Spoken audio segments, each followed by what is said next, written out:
Bien, amigos, el Observatorio Dominicano de Políticas Públicas llevó a cabo unas jornadas los días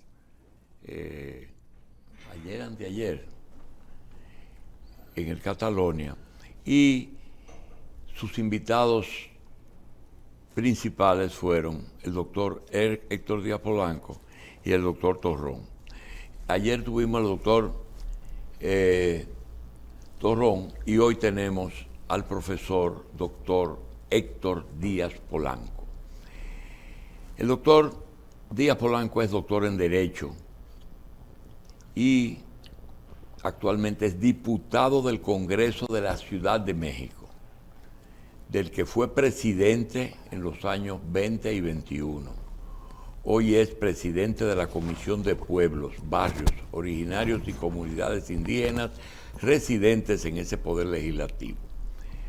Es maestro de Antropología de la Universidad Nacional de México, doctor en Sociología, profesor investigador del Centro de Investigaciones y Estudios Superiores en Antropología Social. Ha publicado 250 trabajos, de entre los que están 23 libros.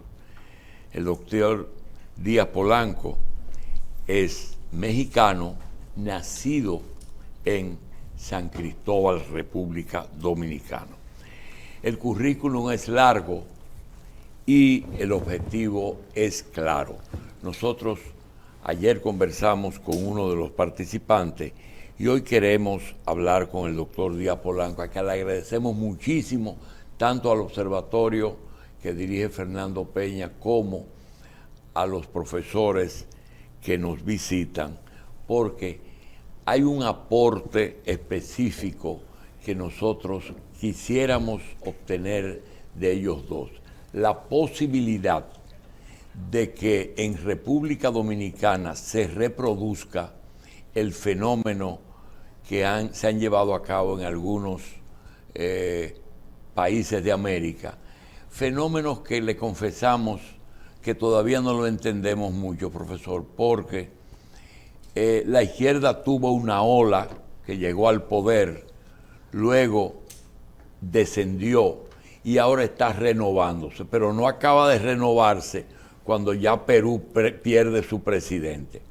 Doctor, gracias por estar viniendo y vamos a comenzar justamente por, ¿hay alguna posibilidad de que esa ola se reproduzca o se siga reproduciendo y que abarque una posibilidad en República Dominicana, ahora o en corto plazo?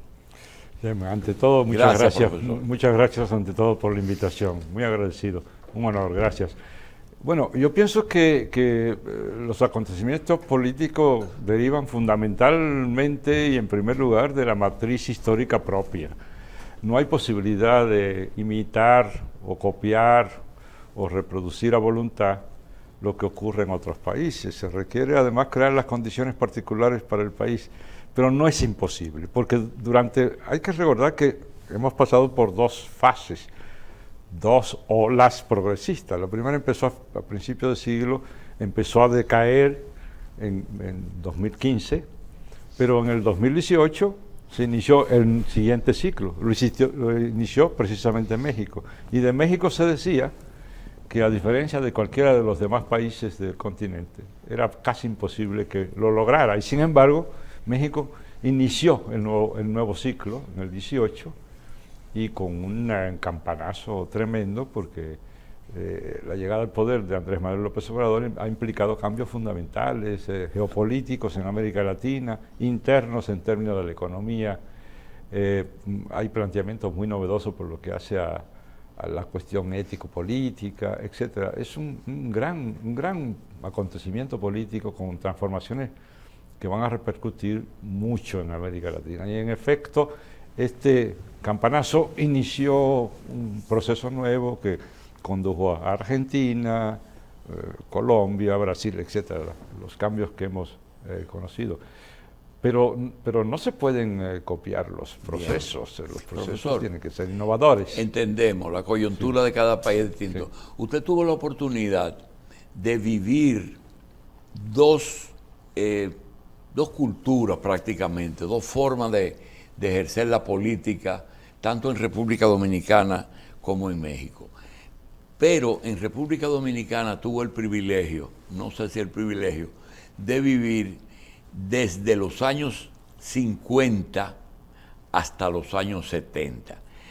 Período en que ocurrieron tantos eventos importantes, la muerte de Trujillo, la democratización del país, el surgimiento del primer gobierno democrático, el derrocamiento, la invasión de Estados Unidos, la más grande invasión en América que se hizo y la segunda en importancia. Doctor, después se va a México y ve el PRI, llega cuando el PRI. Y los dominicanos no han entendido mucho el tema del PRI. Vivió parte de una dictadura de un hombre. ¿En México era la dictadura de un partido? En cierto modo sí. ¿O era la democratización de un partido?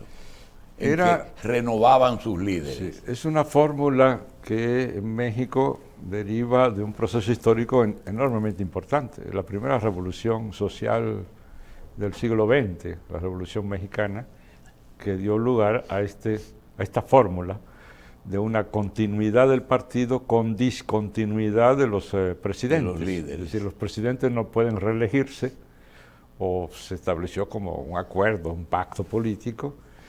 Cambia el presidente, pero sigue el mismo partido. ¿Y eso terminó ya?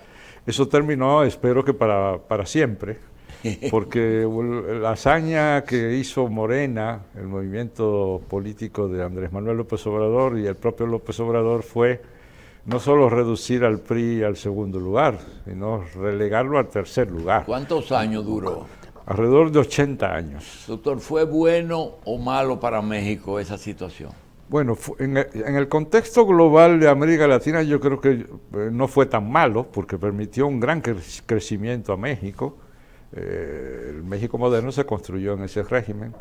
Desde el punto de vista interno, comparado con las dictaduras que hubo en otros lugares, que no hubieron en México, justo por este modelo. Y por otro lado, sin embargo, a México le afectó muchísimo porque fue sepultar el proceso democrático durante décadas. Ahora el país lo está recuperando y creo que lo recupera en buenas condiciones porque Andrés Manuel ha sido muy consecuente en este sentido al anunciar que de ninguna manera va a reelegirse, que es uno de los graves problemas que tenemos. Los políticos, en cuanto tienen éxito, suponen que el país lo necesita con tal ansia que no quiere que se vayan, y ellos tampoco quieren irse. Pero en este caso sí va a haber cambio. Doctor, dijo que cada país tiene su situación especial. México también la tiene, y si analizamos Venezuela, Perú, Chile, tienen su situación especial. En el caso dominicano, quiero decirle que, con excepción de la participación de la izquierda dominicana en la invasión norteamericana, que hicieron lo que tenían que hacer, nosotros no tenemos ningún aporte que tú puedas decir que se avanzó en algo, porque en algunos de esos países, pues el presidente es nuevo, pero siempre tenían alguna representación o alguna fuerza. En Colombia mismo, aunque la fuerza fuera la guerrilla, era una fuerza que había que tomar en cuenta.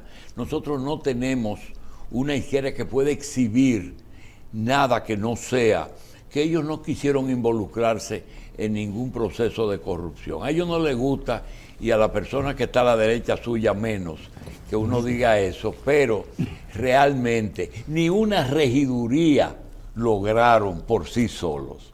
Solamente el doctor Peña Gómez logró aliarse con algunos sectores y llevarlo a cargos electivos. En el caso específico de México, uno no entiende mucho al presidente que hoy dirige. Él está haciendo lo posible o tiene que convivir con un país que tiene una frontera que es innegable su existencia. Bueno, sí, me parece que la izquierda, en el caso de República Dominicana, fue muy marcado por el proceso del 65, lo que creó una especie de cultura política que suponía que la elección no era un factor clave para acceder al poder y buscar cambios desde los gobiernos. En cambio, en México la izquierda muy rápidamente, incluso en aquellos años, a partir de los 60, empezó a competir, a participar en los procesos electorales. Tomó mucho tiempo, pero a la larga se obtienen frutos.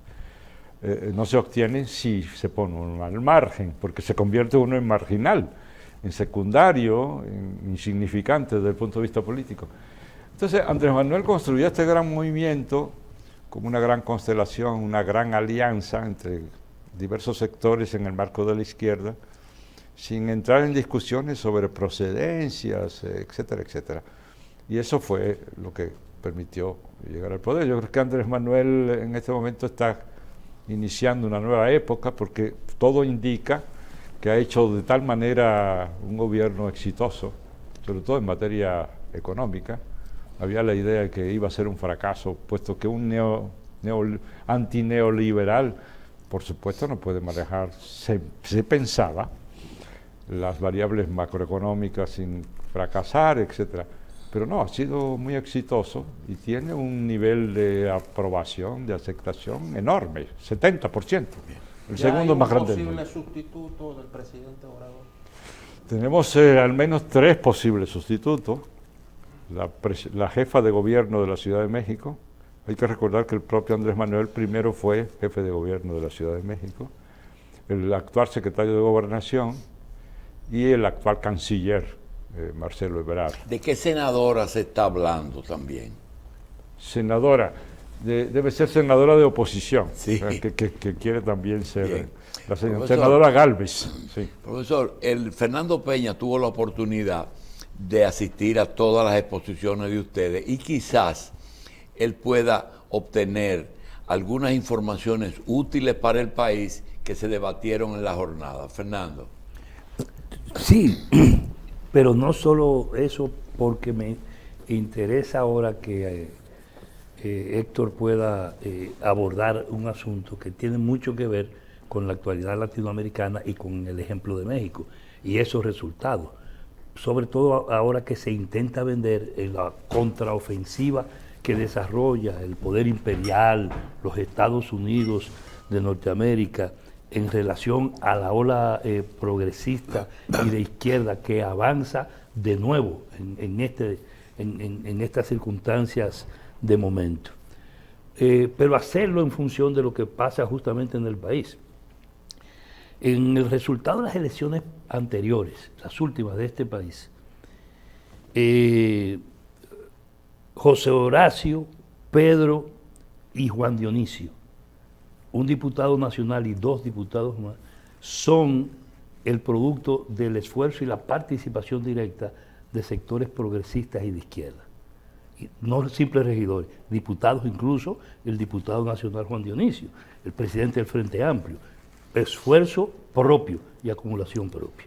Eso es insignificante respecto de lo que es posible ganar en este país de una izquierda y de un campo progresista que, si se articulase con inteligencia, fuera en este país una izquierda grande que no solo tiene base en la acumulación heroica que ha hecho en las luchas contra la tiranía, en los periodos intermedios y en la actualidad, y en la lucha por abrir el espacio democrático y la conquista de derechos y reivindicaciones sociales, sino que además ahora entra a un proceso de articulación en el país que no solo da muestras, sino que preocupa justamente a esas élites dominantes en un momento del país donde hay un vacío político de oferta de los grupos tradicionales y donde las propias encuestas de ellos dicen que el 33% de la población ni quiere volver para atrás ni quiere seguir con lo mismo.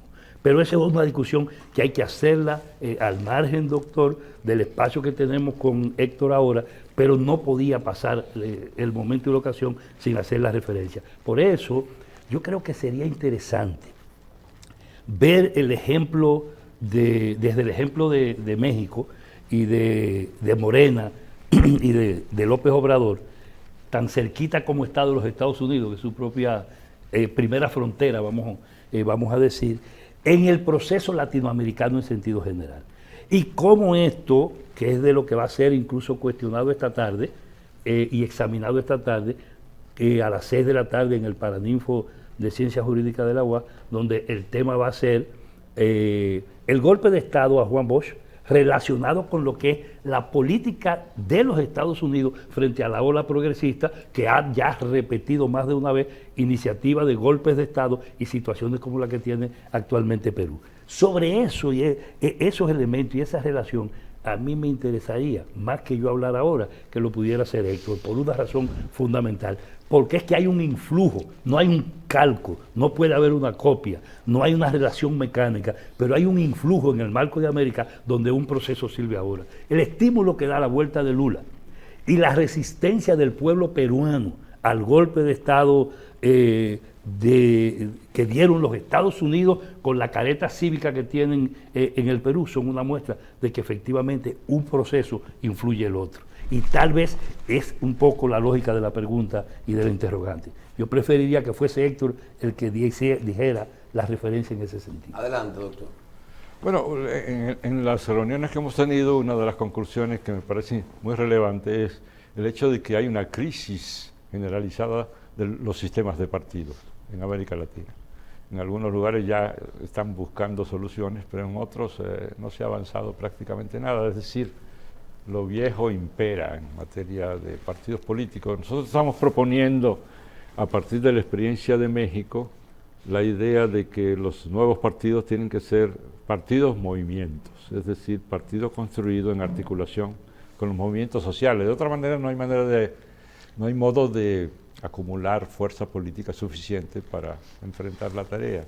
Segundo, que debe estar fundado en una novedad entre nuestras sociedades, pero curiosamente incluso entre nuestras izquierdas, que es el pilar ético-político. Necesitamos crear un conjunto de nuevos valores, principios que orienten la actividad política. Con los valores viejos no se va a llegar muy lejos. Pero precisamente de movimientos sociales a partidos políticos, entonces dejarían de ser grupos de presión, o sea, para ser grupos eventualmente sujetos a otro tipo de presión. La idea es que sigan siendo organizaciones en el marco del sistema de partidos políticos. Los partidos no pueden desaparecer por la sencilla razón de que no tenemos otro medio. No lo hemos creado, quizás en el futuro. Pero ese partido debe tener un carácter diferente, su composición debe ser diferente. Si no se articula con los movimientos sociales, no hay manera de que pueda... Pero usted dice, doctor, perdón, Sí. doctor, que si tiene que cambiar su principio, cambiar sus valores, y dice que estamos con los viejos, o sea, es todo que tiene que ser nuevo y solo mantener el concepto partido político. Así es. Hay que renovar por completo la forma interna de organización, la plataforma de principios y los programas de acción que establezcan. Es el éxito de Morena, ¿no? El éxito de Morena no está ahí. El éxito de Morena está ahí. ¿Qué significa ser progresista o de izquierda, como se quiera, en el siglo XXI?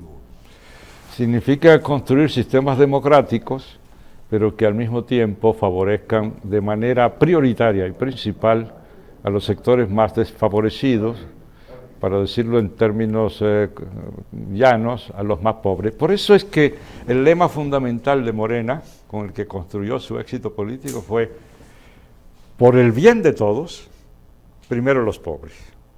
No se dice primero los pobres, sino que eso es por el bien de todos, porque a todos beneficia que la condición de los más desfavorecidos sea mejorada. Profesor, usted tiene un currículum que está calificado para contestarnos esto.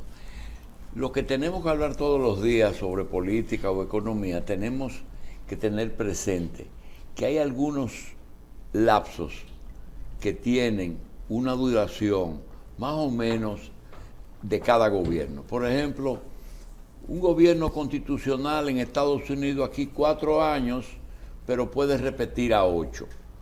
Una dictadura puede oscilar entre los 15, los 20 y hasta 30. Es decir, tienen un partido, quizás dure un poco más. La permanencia de Castro con 60 años, que todavía está vigente el castrismo, y el PRI con 80, ¿fueron 2 excepciones? Yo creo que sí, en el caso particular del PRI, porque no tenemos un caso parecido en América Latina de esa duración. El peronismo es un viejo movimiento político, Sí, pero está ahí. pero no estuvo permanentemente en el poder, como sabemos, ¿no? Pero va y Pero viene. en el PRI sí hubo permanencia. Pero ¿cómo continuidad. salieron ustedes del PRI? Pues Por como digo, agotamiento.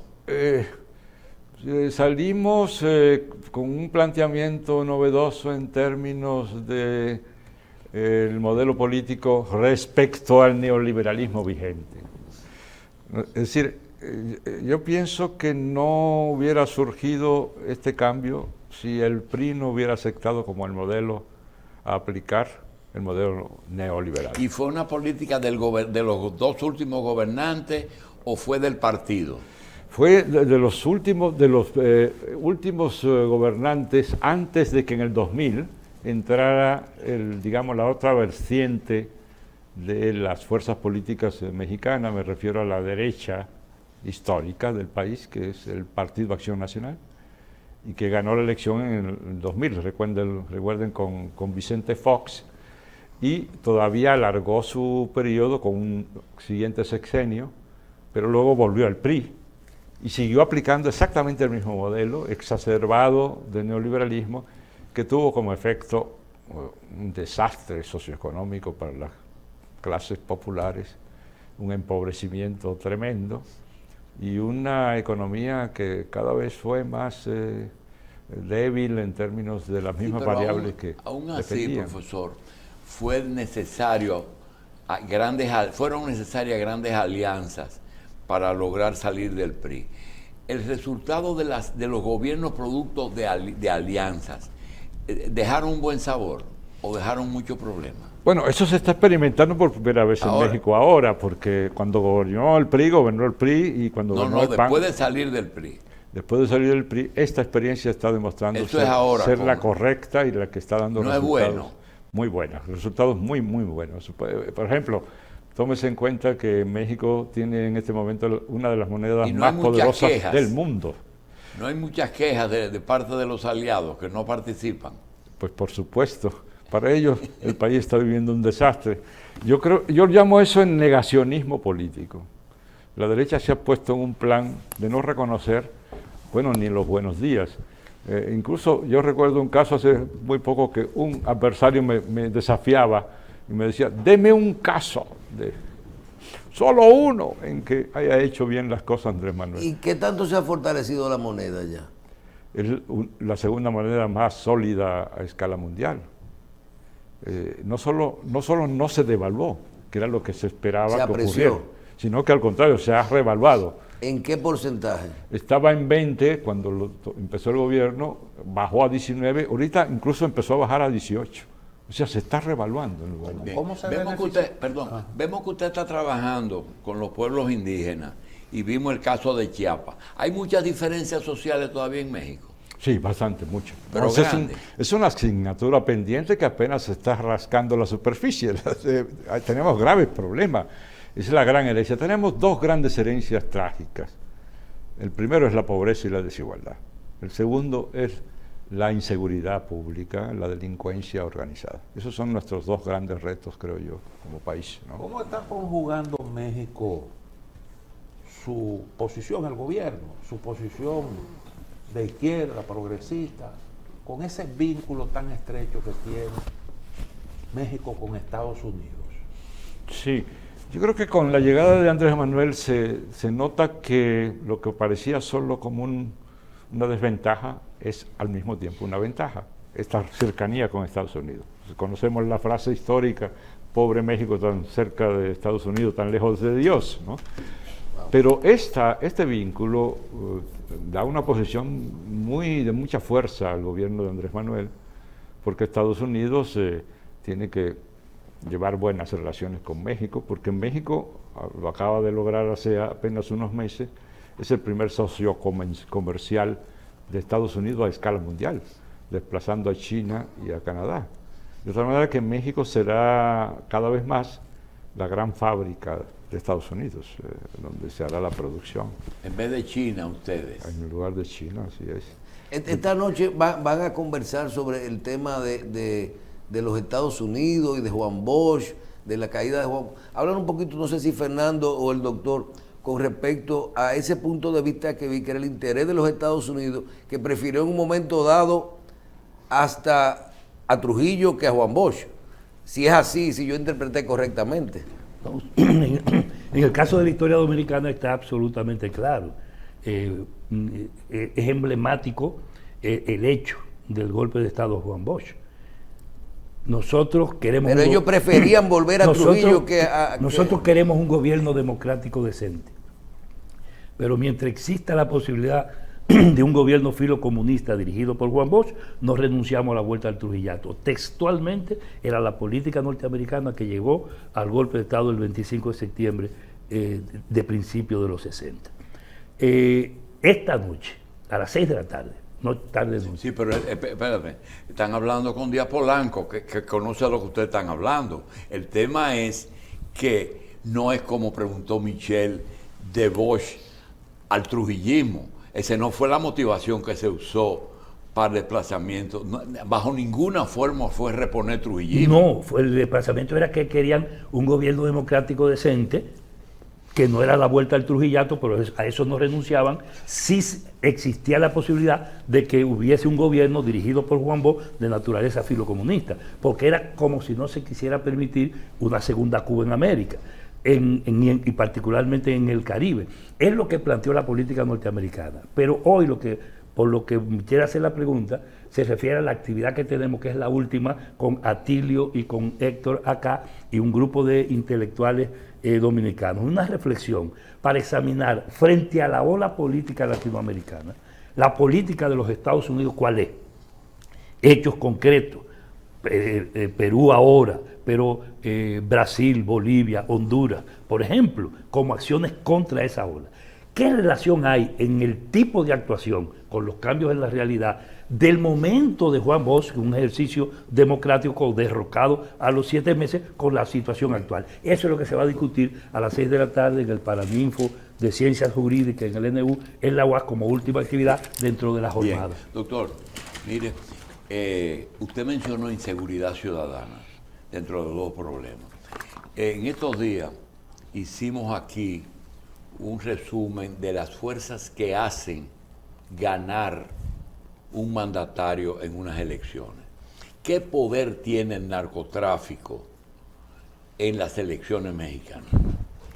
Bueno, por lo que tanto a nivel presidencial, porque es un país que tiene una extensión y una cantidad de municipios y ciudades que no es común en América. Sí, bueno, por lo que estamos sabiendo a partir del proceso que se está realizando en este mismo momento en Estados Unidos contra quien fue durante 2 sexenios el jefe de la seguridad del Estado, el secretario de Seguridad Pública, el señor García Luna, que está siendo procesado en Estados Unidos en este momento por vínculos con el narcotráfico. Eso nos indica que durante muchísimo tiempo la influencia del crimen organizado sobre la política fue extraordinariamente marcada. Una verdadera tragedia. Es decir, la sola idea de que quien debía estar salvaguardando al país de la delincuencia estaba coludido con los delincuentes es algo aterrador, ¿no? Eso yo creo que está cambiando drásticamente con Andrés Manuel. Andrés Manuel no hace trato con los narcotraficantes, pero lo combate con una formulación nueva, que creo que es importante subrayar. Por supuesto hay que atacar a los grupos delincuenciales con toda la fuerza del Estado, ¿no? Pero no solo con la fuerza, bien, porque eso no soluciona. Dice Andrés Manuel, hay que simultáneamente atacar las causas. Por ejemplo, ¿de dónde se alimentan los grupos delincuenciales en términos, digamos, de sus fuerzas de acción? De los jóvenes, reclutando jóvenes. ¿Y qué estamos haciendo por esos jóvenes? Dice Andrés Manuel, burlarnos de ellos diciéndole que son nini, que ni trabajan ni estudian. Pues hay que darles trabajo y hay que darles estudio. Y entonces hay programas centrales del Estado. Sí, pero los otros le dan más. Sí, pero a la larga hay también cálculos, porque aquellos podrán dar más, pero las probabilidades de morir en un acto violento en 5 minutos es mayor. Entonces también la gente hace cálculos. Ese mercado que esa gente explotan, ¿es mercado estadounidense? Básicamente, pues ese es el problema, que el problema del narcotráfico como problema mundial se enfoca demasiado en los países de donde procede la droga. ¿Y qué pasa con el país receptor de la droga? Que básicamente es Estados Unidos. Bien, profesor, tenemos un dominicano que reside en Colombia y que ve el programa en vivo y quiere hacerle dos preguntas a nuestro invitado. No lo usamos mucho, pero me llamó la atención. Dice, con gusto. El señor Díaz Polanco es de San Cristóbal y hay dos cosas. ¿Qué hizo que su familia se fuera a México? Y segundo, ¿cómo pudo, a pesar de que hay dominicanos que son ya legisladores en Estados Unidos, él es lo mismo en México, pero cómo se insertó en el sistema político y aceptado por los mexicanos? Sí, bueno, yo soy el primer extranjero, es decir, no nacido en México, el primero que llega a ser legislador, así que abrí brecha, tuve esa suerte porque hubo una modificación histórica, constitucional, pero yo salí solo de acá, no fui con mi familia, y salí a raíz de las razones políticas. ¿A México? Sí, es que yo fui periodista en los turbulentos años posteriores al levantamiento del 65, radio comercial, yo escribía los editoriales. Yo creo que Balaguer fue... Ya era abogado, ¿verdad? Exactamente. Al exilio. Ya era abogado. Así Y a estudiar a México. Sí, yo me gradué un año antes de salir, en el 69. De tal manera que llegó un momento en que ya el gobierno supongo que decidió que era suficiente. No, perfectamente. Así que tuve que tranquilamente emigrar hacia Europa primero, estudié antropología en España y en Francia, y luego fui a estudiar los posgrados en México. México es muy atractivo, te atrapas y te quedas demasiado tiempo. México y Brasil, con Argentina, son las tres naciones de Latinoamérica además más grandes, más económicamente. ¿Qué problemas para convertirse en potencias reales obstaculizarían esos propósitos? Bueno, yo creo que esos son los tres países que probablemente van a comandar los procesos en América Latina en los próximos años, ¿no? Particularmente Brasil y México. Son países con una gran potencia económica y con recursos prácticamente inagotables. Son países tremendos. Estamos hablando... ¿Esos problemas domésticos no limitarían ese propósito de convertirse? Sí, por supuesto. Es que, francamente, nos dejaron una situación que es el peor de los mundos, con economías muy dependientes, con acumulación enorme, una montaña de pobres, y al mismo tiempo los problemas de la delincuencia, porque pues, son países productores o tránsito para las drogas. Eso es una combinación letal. Ese propósito de ser la gran fábrica de Estados Unidos, ¿no choca con unas relaciones que ustedes fueron los primeros que la tuvieron con China? Bueno, con China nuestra relación ha sido realmente bastante débil. Creo que incluso es más fuerte Brasil en su relación con China y Argentina que México. Pero México en este momento ofrece ventajas comparativas enormes para los propósitos económicos de Estados Unidos, pero también favorecen a México. De tal manera que lo que se está haciendo es aprovechar esa condición especial que se ha creado en los últimos tiempos. Estados Unidos también está muy interesado en resolver algunos temas como el tema energético, y es obvio que México tiene condiciones óptimas por su clima. Las zonas de México se llaman Mesoamérica, del centro hacia el sur, pero del centro hacia el norte es llamada por los arqueólogos y antropólogos Aridoamérica. Es una zona semiárida, por tanto hay mucho sol para producir. Y México tiene suficiente material energético, petrolero en particular, para aguantar mientras se hace el proceso de transferencia. ¿Y cómo impacta a México el ser un país de tránsito hacia Estados Unidos? Ese es un punto muy complicado. Incorpora, Héctor, lo del muro. ¿Perdón? Incorpora en la respuesta lo del muro. Ya, ese es un tema crucial porque el problema de la migración es uno de los problemas que más preocupa a Estados Unidos. Y ha sido materia de roces, sobre todo en la primera parte del gobierno de Trump. Pero con la llegada de Andrés Manuel, una de sus hazañas que empezó a domar un poco al presidente en sus afanes de denigrar a México, atacar a México, y empezaron una época de buena relaciones relativas, suspendió la construcción del muro, y ahora Andrés Manuel ha logrado que el nuevo presidente Biden no haya hecho ni 1 metro de muro. Es el primer presidente que no ha hecho ni siquiera 1 metro de muro. Todos los demás habían estado construyendo el muro, incluyendo a Obama.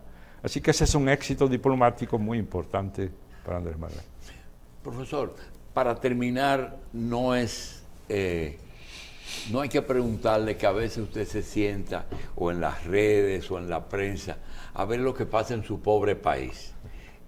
Realmente, a la distancia y conociendo las dos naciones, los dos países, las dos culturas, la diferencia que hay tan grande en algunas cosas, ¿qué le llamó la atención? ¿Qué le llama la atención? ¿Y qué usted le dice a sus anfitriones de la jornada? ¿Qué camino deben de tomar? Bueno, sobre todo los jóvenes y los viejos, los veteranos de la política, tienen una responsabilidad enorme con República Dominicana. Este es un gran país, un país que merece mejores oportunidades, mejores chances. Es un país que puede ser incluso en el futuro modelo de un régimen democrático, porque francamente tiene buenas condiciones para eso. Es un país que tiene cierto equilibrio entre población y recursos, tiene recursos naturales fantásticos, sobre todo para la cuestión del turismo, etcétera, etcétera. Pero el talón de Aquiles ha sido los gobiernos, sobre todo atravesados por los problemas de la corrupción, que ha sido muy complicado. Bien. Hay que resolver esos asuntos. Doctor Héctor Díaz Polanco, a Fernando Peña, gracias por estar con nosotros y gracias por dejarnos sus enseñanzas y sus experiencias.